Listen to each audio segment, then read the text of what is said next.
adalah kota London, Inggris. Di sepanjang Great Russell Street, Anda dapat menuju ke British Museum, museum terbesar di dunia. Perjalanan kita akan dimulai dari sini, membawa Anda menjelajahi sejarah, peradaban, seni, dan budaya manusia. Koleksi yang berjumlah lebih dari 8 juta item meliputi peradaban pertama umat manusia dari Mesopotamia hingga Mesir kuno, Yunani kuno, dan Romawi kuno, dan tentu saja Tiongkok kuno. Mata ketiga akan membawa Anda lebih dekat menyaksikan sejarah yang panjang dan merasakan kehangatan serta inspirasi dari peninggalan budaya kuno di belahan dunia. Museum Britania Raya, sistem pemakaman bangsa Mesir kuno. Bangsa Mesir kuno memiliki ritual pemakaman yang dirancang dengan baik. Menurut bangsa Mesir kuno, ini adalah ritual mutlak yang sangat penting untuk memastikan kekekalan mereka setelah kematian. Ritual-ritual ini antara lain membuat mumi, kemudian memasukkan sihir dan mantra pada mayat, serta menyiapkan benda-benda yang akan ikut dimakamkan bersama si mati yang kelak dibutuhkan mereka dalam kehidupan mendatang. Menurut penelitian, pada awal peradaban Mesir kuno sudah menunjukkan tanda-tanda bahwa orang-orang Mesir kuno percaya pada kehidupan berikutnya setelah kematian. Oleh karena itu, mereka lebih suka menguburkan orang mati daripada kremasi. Pemakaman paling awal Mesir kuno sejauh ini ditemukan di desa El Omari dan Ma'adi dekat Kairo. Mayat dimakamkan di kuburan bundar berikut dengan kendi kecil yang mungkin berisi makanan. Sampai tahun 3650 hingga 3300 sebelum Masehi, terdapat bukti bahwa bangsa Mesir mulai menerapkan ritual sederhana karena jenazah akan diletakkan dalam posisi berjongkok atau berbentuk janin dalam tubuh si ibu ketika dikuburkan, sementara bagian wajah menghadap ke timur searah dengan arah terbitnya matahari.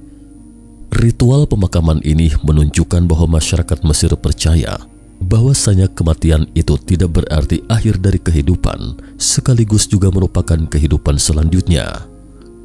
Ketika kelas sosial mulai muncul dan berkembang, benda-benda yang ikut dikuburkan bersama si mati juga semakin banyak.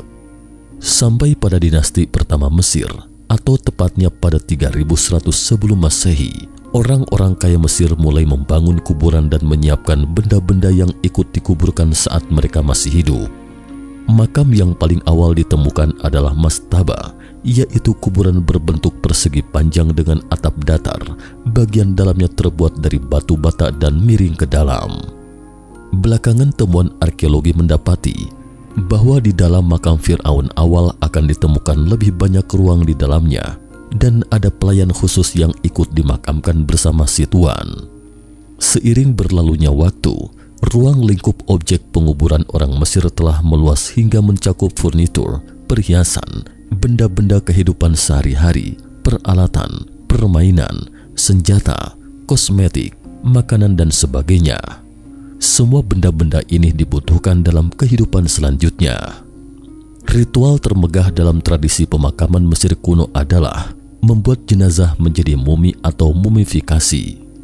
Menurut bukti arkeologis, mumi Mesir sudah ada sejak 3400 sebelum Masehi. Pada tahun 1896, ditemukan mumi bernama Gebelein Man atau pria dari Gebelein. Mumi ini ditemukan di Gebelein, sekitar 40 km dari selatan Tebes, Mesir pada 1896 dan sekarang disimpan di Hal 64 British Museum, London, Inggris. Karena masih terdapat seikat rambut merah seperti warna jahe di kulit kepala, maka mumi ini dinamakan mumi ginger. Kita tahu bahwa suhu panas dan gurun di Mesir dapat melindungi jasadnya terawat utuh, dan mumi ini juga dianggap sebagai mumi yang terawat sempurna di dunia. Jasadnya secara keseluruhan dalam kondisi baik, tidak ada tulang yang patah atau dislokasi tulang belakang. Diskus intervertebralis juga terlihat normal. Selain itu, semua gigi juga terlihat sangat sehat.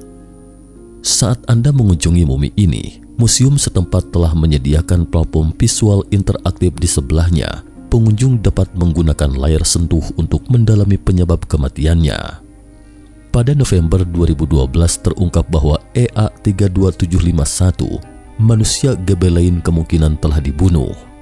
Pemindaian CT dari tubuh mumi yang diambil di rumah sakit Cromwell di London menunjukkan bahwa gebel lain atau mumi Ginger berusia sekitar 18 hingga 21 tahun pada saat kematiannya dan berotot baik. Di bawah tulang belikat kirinya, hasil scan menunjukkan adanya tusukan pada tubuh. Senjata pembunuh digunakan dengan kekuatan sedemikian rupa sehingga sedikit merusak tulang belikatnya, tetapi menghancurkan tulang rusuk di bawahnya dan menembus paru-paru. Dipercaya bahwa luka tersebut disebabkan oleh pisau tembaga atau pisau batu api dengan panjang minimal 12 cm dan lebar 2 cm. Kerasnya pukulan ke tulang belikatnya seketika menghancurkan tulang rusuk. Pecahan tulang juga tertanam di jaringan ototnya dan melukai paru-paru kiri serta pembuluh darah di sekitarnya yang menyebabkan kematiannya secara langsung.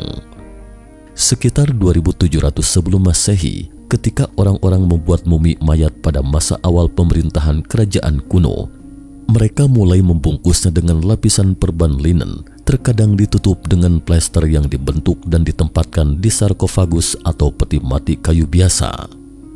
Semasa kerajaan pertengahan Mesir sekitar 2000 sebelum Masehi, selain mumi yang dikuburkan, sarkofagus mulai menunjukkan kekuatan politik dan budaya yang berbeda melalui seni. Selama periode kerajaan baru 1553 sebelum Masehi hingga 1085 sebelum Masehi, peti mati kayu yang paling indah adalah yang didedikasikan untuk Imam Hornet Zitif. Gaya pada periode ini sebagian besar adalah peti mati berbentuk manusia. Mata sang imam akan digambarkan sebagai mata elang. Terdapat dekorasi artistik dan hieroglif yang indah di kedua peti matinya. Piktograf ini biasanya menjabarkan latar belakang pribadi almarhum dan menggambar jimat serta mantra untuk membimbing almarhum ke surga. Pertanyaannya sekarang, mengapa orang Mesir kuno begitu tertarik membuat mumi? Bagi orang Mesir kuno, kematian hanyalah sepenggal kehidupan yang terputus. Setelah kematian, seseorang tidak akan serta-merta ikut lenyap, tetapi akan memasuki kehidupan kekal lain yang lebih baik dari kehidupan sebelumnya. Dengan kata lain, akan hidup kembali. Karena itu, tubuh harus terawat baik dan utuh setelah kematian, agar jiwa orang mati dapat kembali ke tubuh tersebut sampai kekekalan. Ada sekitar 120 mumi yang dipamerkan di pavilion Mesir dan Sudan kuno di British Museum, yang merupakan koleksi terbesar di luar Mesir. Salah satu mumi paling terkenal di museum ini adalah Katabat. Menurut penelitian, mumi Katabat dikenal sebagai penyanyi dewa Amun yang hidup antara 1330 sebelum Masehi dan 1250 sebelum Masehi dan merupakan mumi tua. Pada tahun 1835, mumi dan peti matinya diperoleh British Museum di pelelangan Sotheby's, London. Staf museum menemukan bahwa bungkusan mumi Katabat dan hiasan di peti mati sangat berbeda dari mumi lain pada masa itu. Hal ini semakin menarik perhatian para peneliti. Prasasti di peti mati memberitahu kita bahwa dia adalah seorang penyanyi wanita yang merupakan profesi yang sangat dihormati pada saat itu. Dapat juga disimpulkan bahwa dia mungkin kenal dengan anggota keluarga kerajaan pada waktu itu. Selain itu, dia juga mungkin sesosok orang yang kaya raya kala itu. Kita dapat melihat British Museum menempatkan peti matinya secara terpisah dari mumi lainnya. Ini mungkin karena para pekerja berpikir bahwa peti mati itu mungkin tidak disiapkan untuknya. Sepertinya peti mati itu awalnya dirancang dan disiapkan untuk seorang pria, tetapi entah kenapa kemudian digunakan olehnya. Belakangan para ahli menemukan bahwa peti mati ini awalnya dibuat untuk suami Katabat dan suaminya dimakamkan bersamanya saat itu. Muminya dibungkus dengan perban linen, ditutup dengan topeng mumi yang dicat, disebuh di permukaannya, dan 2 anting kalsit dimasukkan ke daun telinga melalui wig. Lengannya yang disilangkan terbuat dari kayu, memakai permata, dan sabti patung pemakaman tergantung di kakinya. British Museum adalah museum dengan koleksi mumi terbesar di dunia, dan apa yang Anda lihat hari ini hanyalah segelintir dari sejumlah besar mumi Mesir yang dipamerkan museum. Nah pemirsa, cukup sekian dulu episode kali ini. Mata ketiga mengucapkan terima kasih atas perhatiannya. Jangan lupa tinggalkan opini Anda di kolom komentar. Sampai jumpa.